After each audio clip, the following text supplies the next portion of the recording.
En Bombay, como en cualquier otro lugar, todos los estratos sociales necesitan espacio destinado a viviendas. Los ricos poseen tierra o bien los recursos para comprarla. Hasta cierto punto, algunos sectores de la clase media tienen los medios necesarios para acceder a esas tierras legítimamente. Para los pobres, sin embargo, cualquier tipo de ocupación legal de un terreno es imposible porque no tienen la capacidad de comprar la tierra que necesitan para construir viviendas.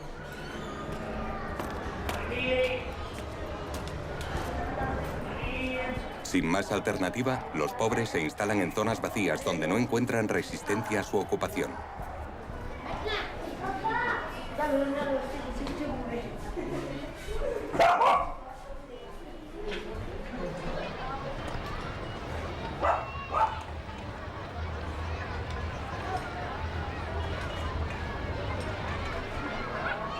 Así es como surgen los barrios de chabolas o asentamientos irregulares.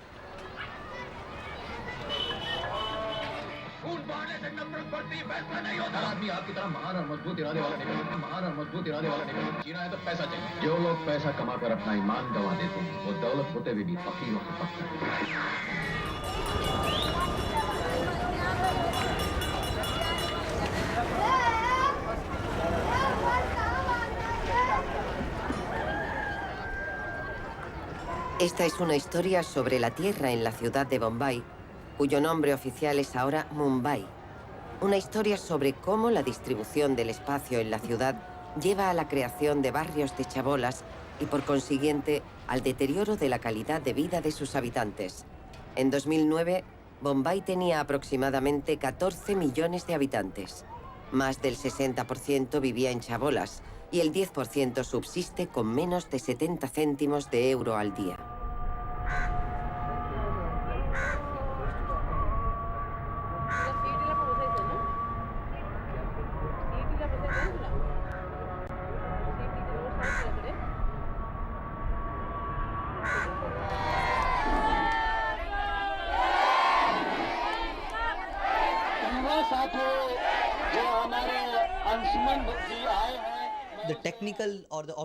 La definición técnica u oficial de un barrio de chabolas es un hábitat inhabitable, donde no se tiene acceso a los servicios básicos,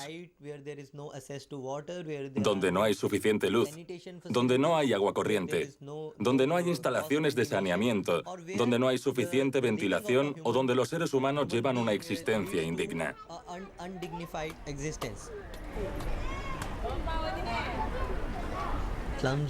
Los barrios de chabolas no son un fenómeno exclusivo de la India, sino que forman parte esencial del concepto de urbanización a nivel mundial.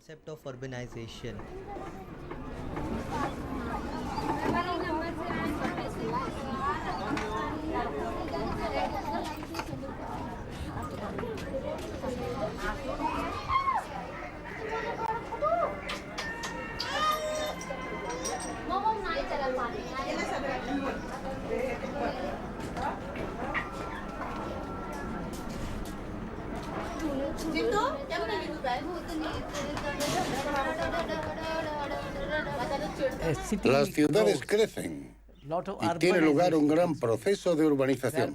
Lo que sucede entonces es que la gente de las zonas rurales o de zonas poco desarrolladas viene a la ciudad con la esperanza de encontrar trabajo, ganarse la vida y todo lo demás. Así fue como creció Bombay. Bombay era un pequeño pueblo de pescadores hasta que llegaron los británicos y acabó convirtiéndose en una gran ciudad. Se instalaron cada vez más industrias, vino la gente y se asentó.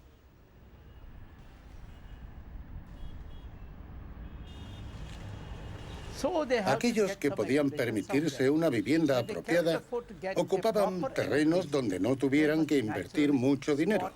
Así fue como surgió el chabolismo.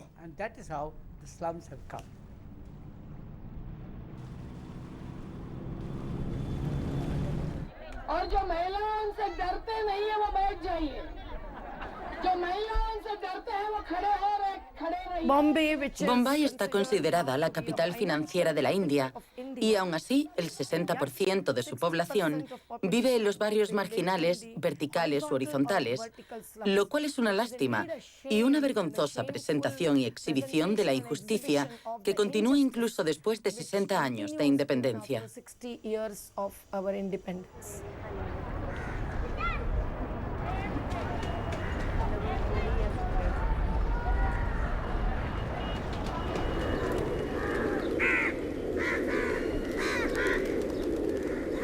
La pobreza y la riqueza son como la luz y la oscuridad.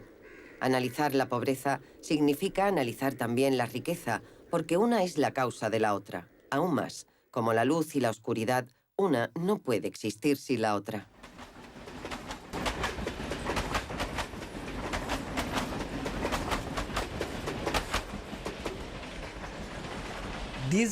Estas diferencias tan enormes, estos grandes contrastes, están tan vinculados entre sí en esta ciudad que no solo existen estrechamente unidos, sino también coherentemente.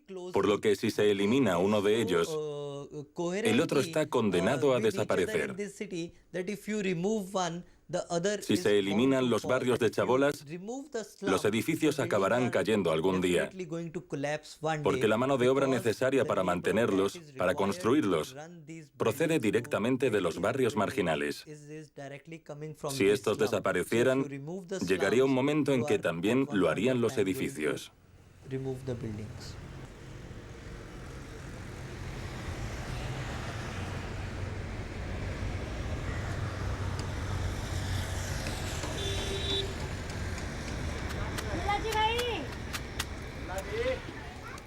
Bombay depende de la mano de obra barata que suministran los pobres. Se sabe que sin esa mano de obra, la ciudad dejaría de funcionar.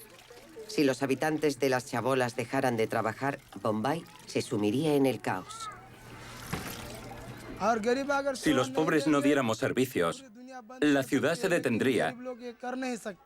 Pero los pobres no podemos hacer eso. Los ricos tienen tanto dinero que si nos negamos a trabajar, almacenarán las provisiones durante 2 meses. Y si dejamos de trabajar, moriríamos al día siguiente. Por eso los pobres jamás daríamos un paso tan arriesgado y tenemos que vivir como esclavos de los ricos y obedecer sus órdenes.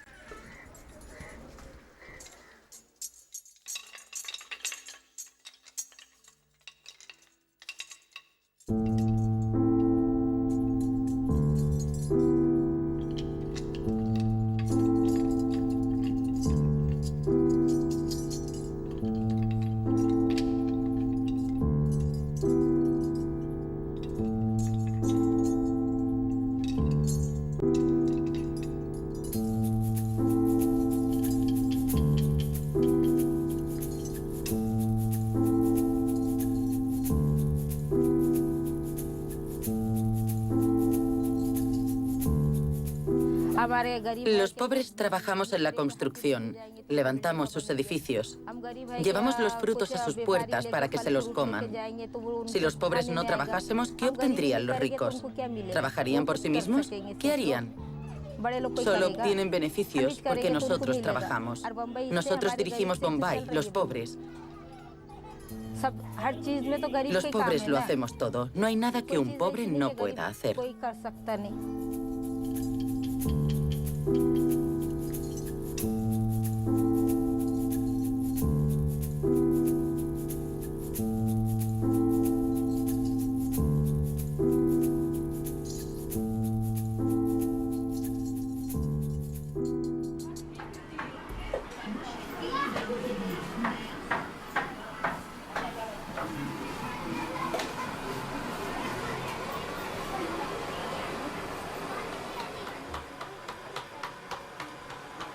Los pobres pueden aportar tanto a Bombay precisamente porque han aprendido a vivir en la más absoluta pobreza, consumiendo lo estrictamente necesario para subsistir.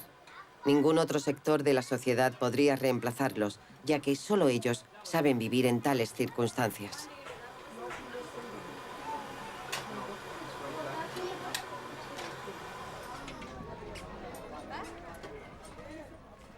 No obstante, En esta ciudad de extremos sociales, los habitantes de las chabolas no son quienes se encuentran en la peor situación. Hay una categoría de ciudadanos mucho más marginados, los habitantes de las aceras.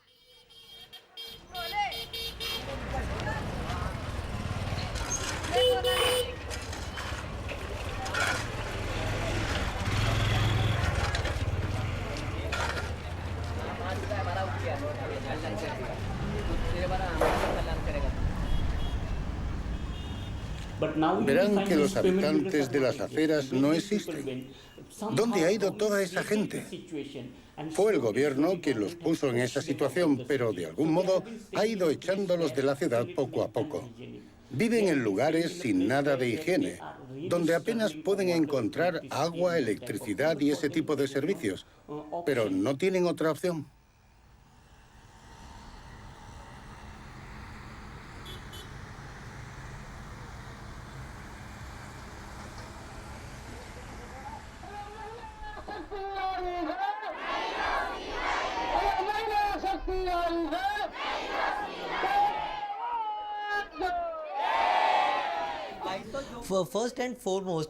Ante todo, histórica y culturalmente, la tierra es algo por lo que el pueblo siente una gran reverencia.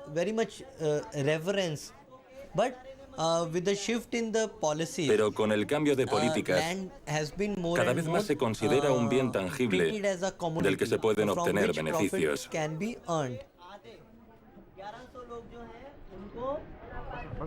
Es la conversión de la tierra en capital. Es la transformación de un recurso natural en una mercancía con posibilidad de conseguir beneficios.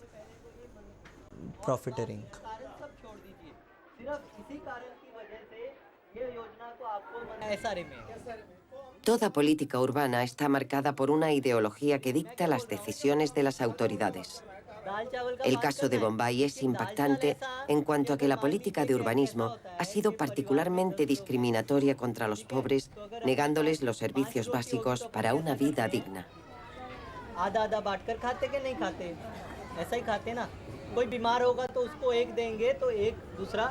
भूखा रहता है ऐसा तो नहीं ना कि 5 रोटी है 10 लोग हैं तो अपन 5 रोटी 2 को दे दी और बाकी के 8 लोगों को अपन भूखा रखते हैं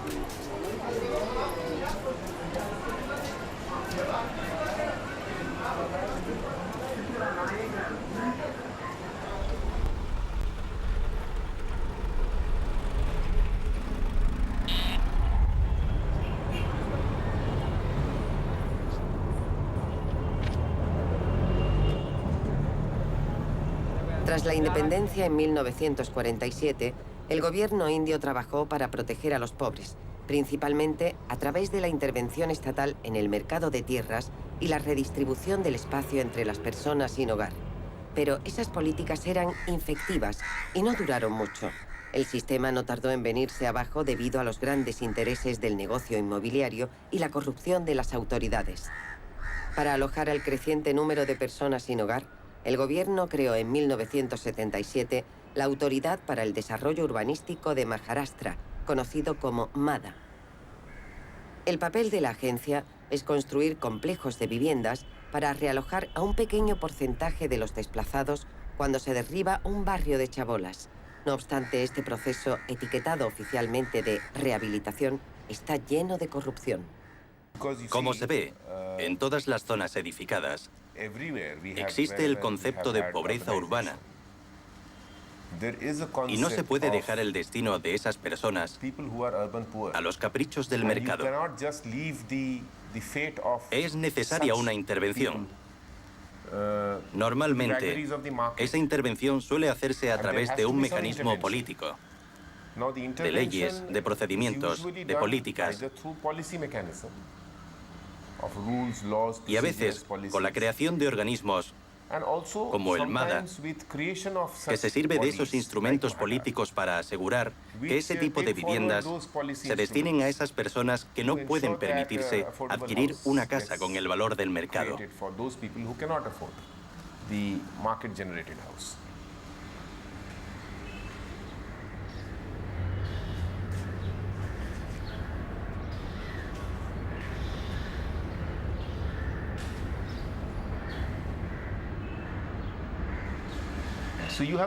Quien tiene un terreno ha impedido que sea ocupado y ha invertido en él. En un momento dado, espera que le dé beneficios. Y en cuanto por motivos ajenos se ponen restricciones a eso, la persona intenta por todos los medios burlar al sistema, ya sea por medios legales, a través de un abogado, o de forma extraoficial, intentando llegar a un acuerdo con un extorsionista para que construya chabolas en su terreno. Puede que no obtenga los beneficios adecuados, pero sí un 60 o un 70%. Y así es como crecen los barrios marginales.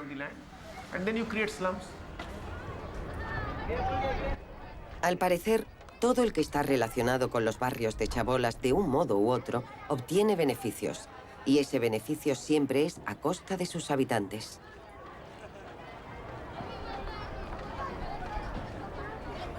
Los propietarios, incapaces de vender sus terrenos legalmente, le daban el control de estos a los gundas, grupos de delincuencia organizada que los llenaban de chabolas, cobraban renta a sus ocupantes y compartían los beneficios con la propiedad del terreno. Todo el que repare o levante una casa tiene que pagar a los gundas. Sus residentes declaran que en los últimos años la policía ha sustituido a los gundas en la práctica de la extorsión.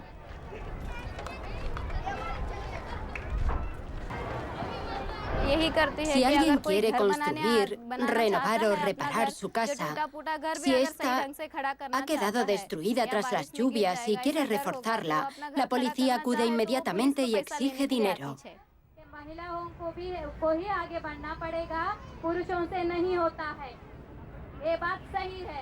Cuando llegan los agentes, les damos dinero porque nos da miedo de su uniforme. Los pobres siempre le temen al uniforme.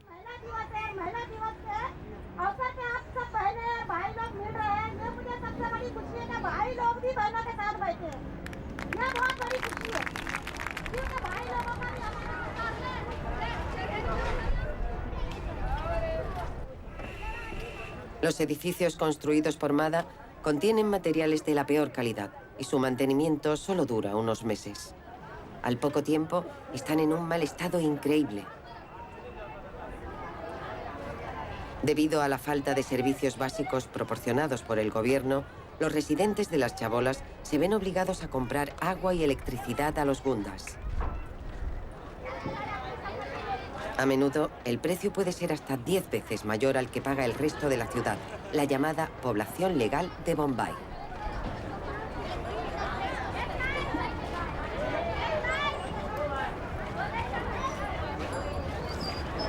El suministro de agua que tenemos en el barrio lo proporcionan los gundas. Les compramos el agua a ellos. Nosotros no tenemos agua corriente. Solo los gundas tienen suministro de agua corriente.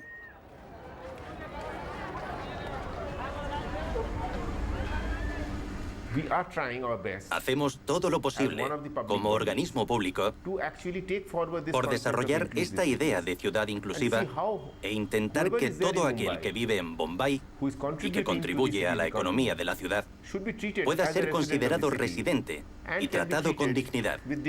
Ese es nuestro objetivo.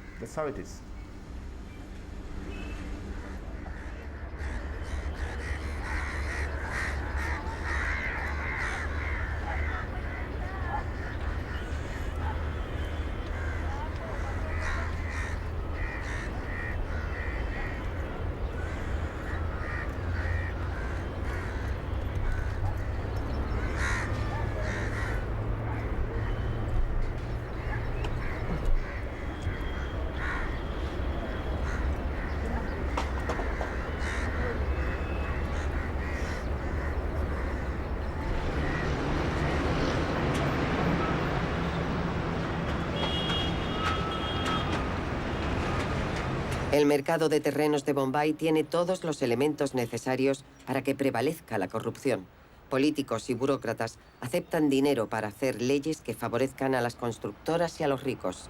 La policía y los empleados del gobierno de niveles inferiores también aceptan pequeños sobornos para engrosar sus exiguos salarios.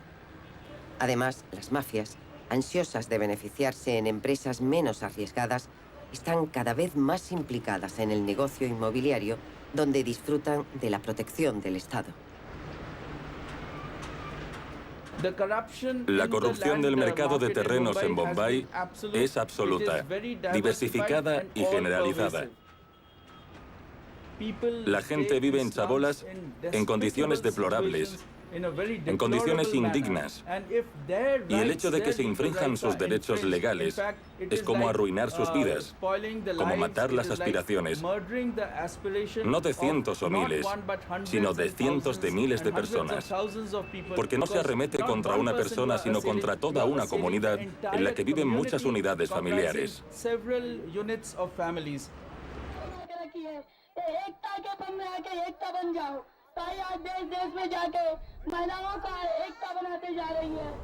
Estos vínculos, o podríamos llamarlos nexos, entre el constructor y el gobierno, tengo la impresión de que se han ido estrechando poco a poco durante los últimos 20 años. Y se han producido sin alboroto alguno, sin disturbios ni tensiones.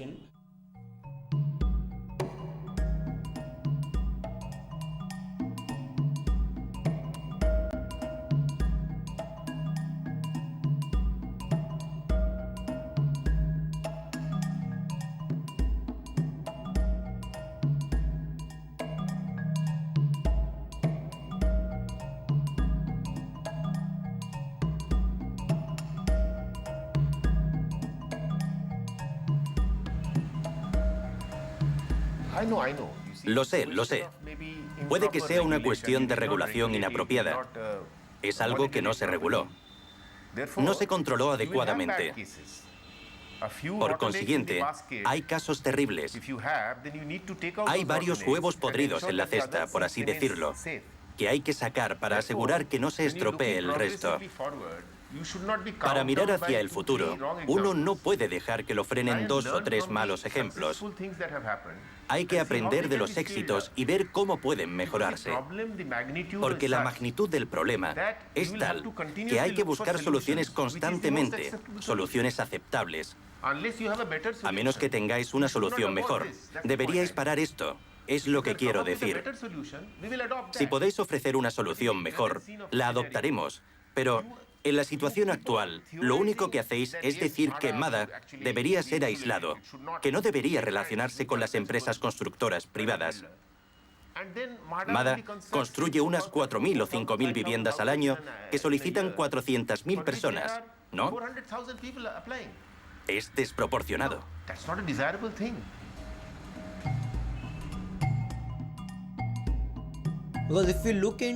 La realidad de la situación es que Bombay abarca 436 kilómetros cuadrados y el 60% de la población reside en chabolas y están limitados al 6% de la extensión total de la ciudad.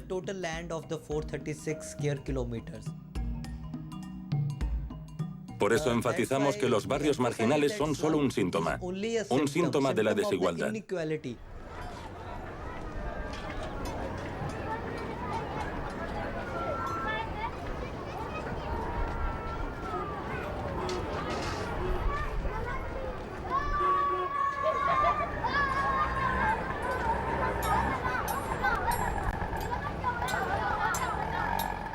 Cada vez está más extendido el uso de propaganda contra los barrios marginales.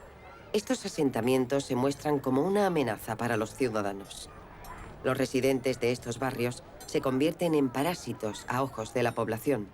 Los terrenos que ocupan se consideran zonas invadidas y sus habitantes intrusos en tierras públicas o privadas. La élite de Bombay se posiciona en contra de los pobres. Todos aquellos que pertenecen a la categoría de pobres realmente enriquecen la economía y benefician a los ricos. Y sin embargo, los consideran ilegales, sucios, intrusos y una carga para la ciudad. En la ciudad existe una clase media que empieza a hartarse de la situación y se pregunta por qué los residentes de las chabolas, considerados intrusos, están siendo realojados. ¿O qué derecho tienen los vendedores ambulantes a ocupar las aceras o las calzadas?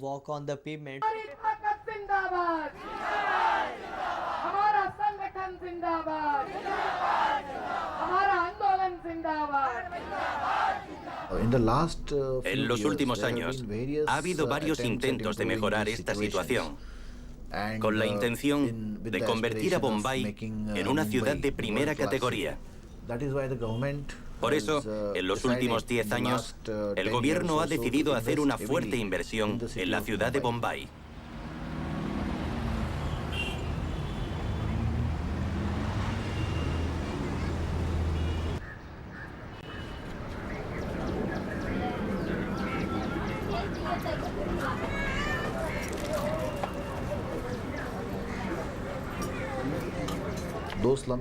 Primero, los barrios de chabolas deben trasladarse. Y para ello, el gobierno de Maharashtra debe desarrollar una amplia política de rehabilitación. Hay que decidir qué hacer con la gente que ocupa actualmente el espacio destinado a los proyectos de infraestructuras. Estoy muy contento. Me siento optimista con lo que digo, porque actualmente, según las encuestas, más del 90% de las personas están satisfechas con su nueva situación. Sienten que tienen más derechos. Están contentos con sus nuevas propiedades, sus nuevas tierras, especialmente las mujeres que han recuperado su dignidad. En los viejos barrios marginales ni siquiera había instalaciones sanitarias básicas. Así que se ha producido una increíble mejora en todos esos aspectos. Hay muchos más. Al menos 90 factores que han cambiado. Yo solo he mencionado unos pocos, como los colegios para niños, las instalaciones sanitarias, el sentimiento de dignidad, los derechos de las mujeres y una mayor perspectiva laboral.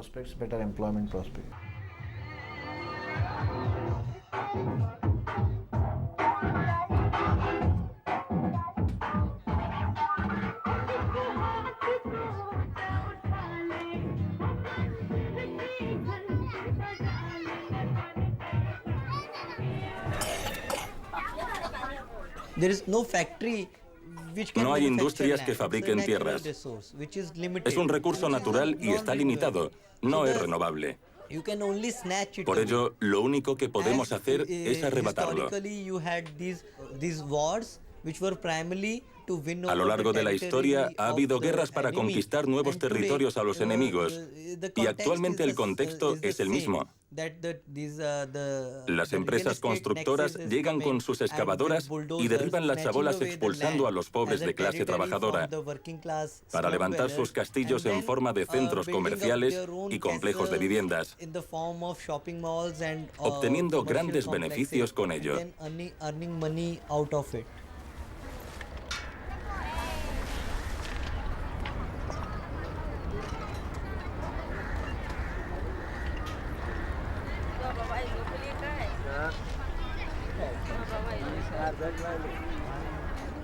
Hay una relación directa entre la ideología que determina la planificación urbanística de Bombay y la existencia y proliferación de los barrios marginales. La consecuencia más dramática de este proceso es la demolición de las chabolas. Los hogares que tanto esfuerzo cuestan a sus residentes son destruidos despiadadamente. Es en esta parte del proceso en la que Bombay se muestra particularmente cruel con los pobres. Estas imágenes fueron tomadas varios días después de la demolición de estas chabolas. Para los desplazados, resulta evidente que les arrebataron mucho más que el lugar en el que vivían. No solo perdieron su casa, perdieron todo lo que tenían. No se trata solo de las casas, hay muchos factores implicados. Desde los sentimientos de la gente hasta su trabajo, su dinero, su apego a la vivienda, la educación de los niños, incluso el empleo de la familia. La casa da seguridad a sus vidas, seguridad a la familia. Por supuesto, vimos cómo derribaban nuestra casa. Lo vimos con nuestros propios ojos. Nuestras vidas están destrozadas. Trabajamos muy duro por salir adelante y la derribaron ante nuestros propios ojos.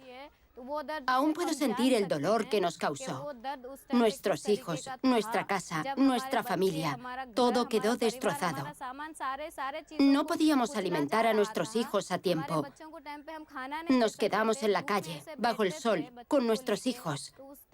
Aún puedo sentir el dolor. Incluso hoy, cuando hay una demolición, pensamos en nuestra casa y nos estremecemos con el recuerdo. No nos gustaría volver a vivir algo así nunca más.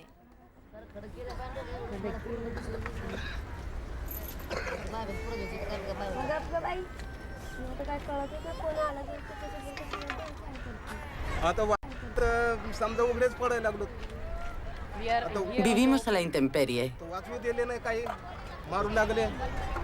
No nos permitieron salvar nada y empezaron a pegarnos.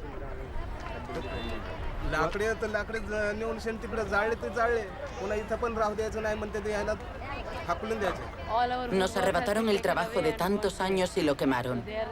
Nos dijeron que no podíamos quedarnos allí y nos echaron.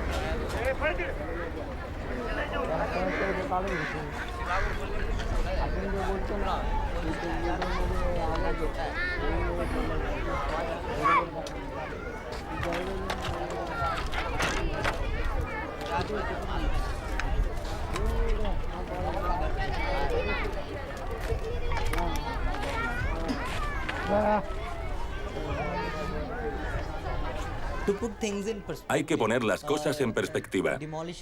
Las demoliciones o desalojos han sido parte integrante de la vida de la clase trabajadora de la ciudad.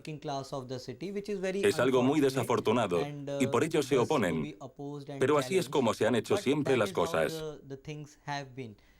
En el pasado se originaron en Bombay muchos movimientos sociales y se crearon organizaciones e instituciones que contribuyeron a este debate sobre los derechos humanos de los pobres. Y no solo en este país, también a nivel mundial. Pero somos nosotros los únicos que continuamos.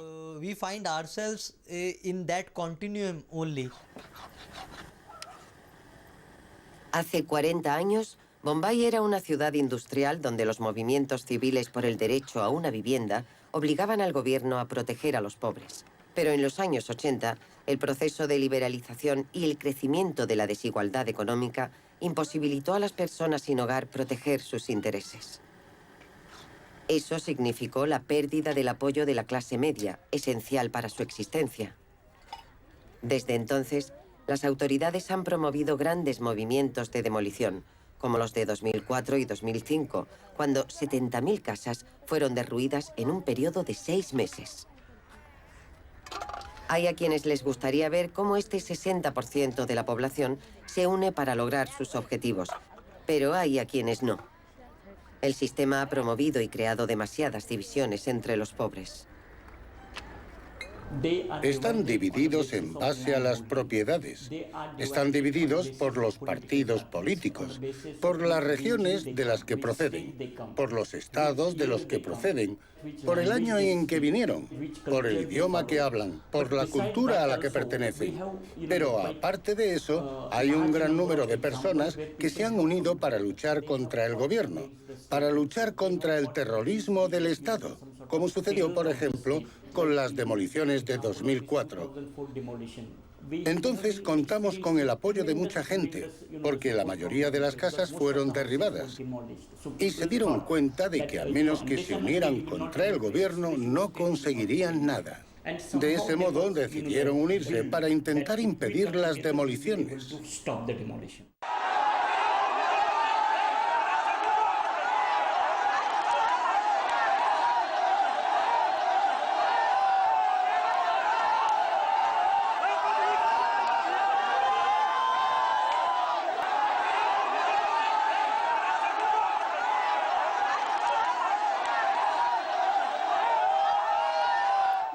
Algunas personas se tiraron al suelo gritando que morirían allí mismo para impedir que demolieran sus casas.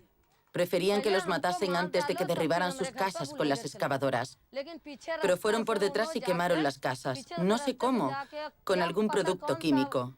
La gente intentaba apagar el fuego por un lado, mientras ellos incendiaban por otro.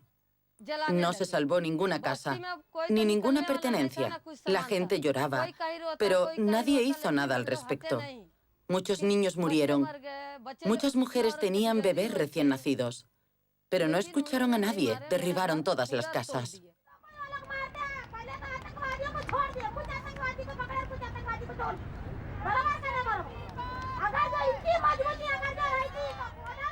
Solo sabíamos que debíamos tener miedo a la policía. Y así era. Pero cuando unimos nuestras fuerzas y empezamos a luchar, no nos echamos atrás. Nos pegaron y tras pegarnos aprendimos que todo lo que puede hacer la policía es pegarnos. Solo saben hacer eso. Mi propia hija se quemó durante el incidente. Llevó mucho tiempo buscándole un marido, pero debido a las quemaduras nadie quiere hacer una proposición. Tendría que hacerse la cirugía plástica en la cara, pero yo no tengo dinero suficiente. ¿Qué puedo hacer? Mi hija mayor se quemó. Ahora está en 8º curso y dice que quiere seguir estudiando. Me dice, por favor, no me cases.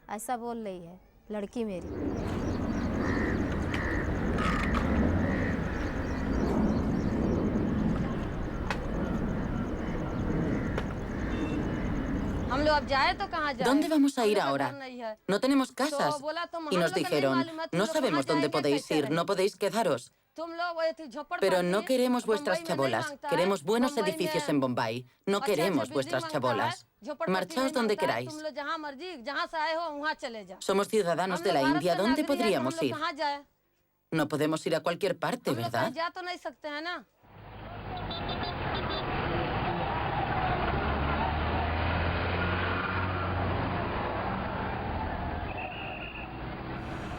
Los pobres, cuyas chabolas son derribadas, no una sino muchas veces, tienen que contraatacar, salen a las calles y se manifiestan.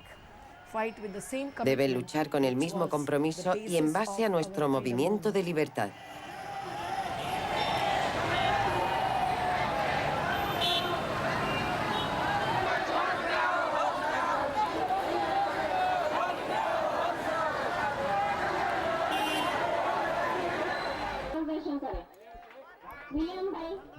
Vida es todo aquello relacionado con la dignidad humana.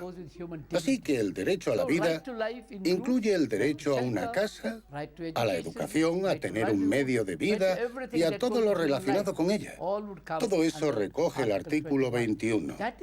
Así es como nuestra Constitución garantiza el derecho a una vivienda automáticamente, según la interpretación que hacen los jueces del Tribunal Supremo. Es un derecho importante en este país. Pero, por desgracia, hoy en día la tendencia es muy distinta y ese es el problema. Al gobierno se le ocurrió la idea de argumentar que todo el mundo tiene derecho a vivir, pero no en la tierra de otro. Ese es el argumento que hace el Tribunal Supremo. Así que tenemos derecho a comprar una casa en cualquier parte del país.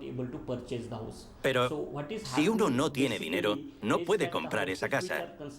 Y lo que sucede básicamente es que las casas que se construyen no están al alcance de la mayoría de la población. Ese es el problema. Así es como las personas se ven obligadas a vivir en chabolas o en las aceras. Eso hace que cada vez haya más personas en la calle o marginadas, por así decirlo. Pero cuando acuden a los tribunales en busca de ayuda, no la encuentran. Lo más triste de todo es que siempre se produce una violación de los derechos humanos. Los instrumentos o los medios necesarios para solucionarlos no se trasladan a la realidad.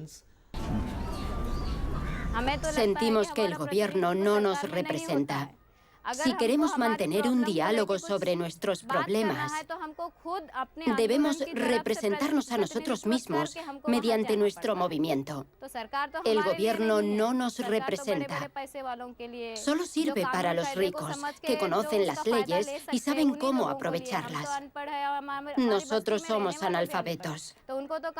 Los habitantes de los barrios marginales somos analfabetos. No sabemos nada de leyes. No podemos llegar a ninguna parte. No sabemos defender nuestro caso como la gente culta, que argumenta su postura y compra a precios más baratos. Nosotros no podemos actuar así. Sin embargo, somos víctimas de todo tipo de atrocidades.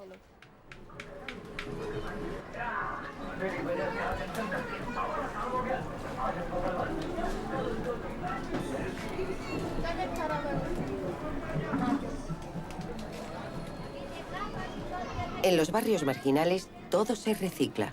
Cualquier tipo de desecho producido por las clases más adineradas es reparado o reutilizado con otros propósitos. Aunque esta es una actitud nacida de la pobreza, también es indicativo de la creatividad de personas que luchan para vivir con dignidad con los medios más básicos. En este sentido, y a pesar de que son mano de obra imprescindible, los residentes de las chabolas y las aceras no contribuyen al sistema económico de Bombay, porque no consumen o consumen lo menos posible. Y es eso precisamente lo que amenaza al sistema. Por ello, el gobierno intenta deshacerse de los pobres de una forma más parecida a una guerra civil que como debería hacerlo una ciudad de primera categoría que se responsabiliza de sus ciudadanos.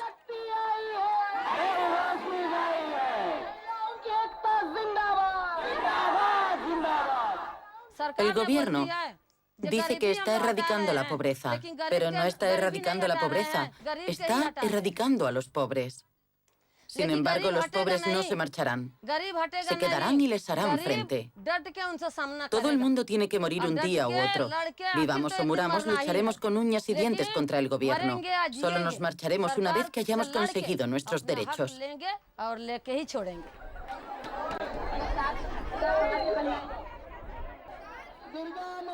¿Cómo puede rechazar la ciudad a casi 2/3 de su población? Se preguntan quienes viven en los barrios marginales. Los pobres de Bombay solo tienen una esperanza y reside en su número.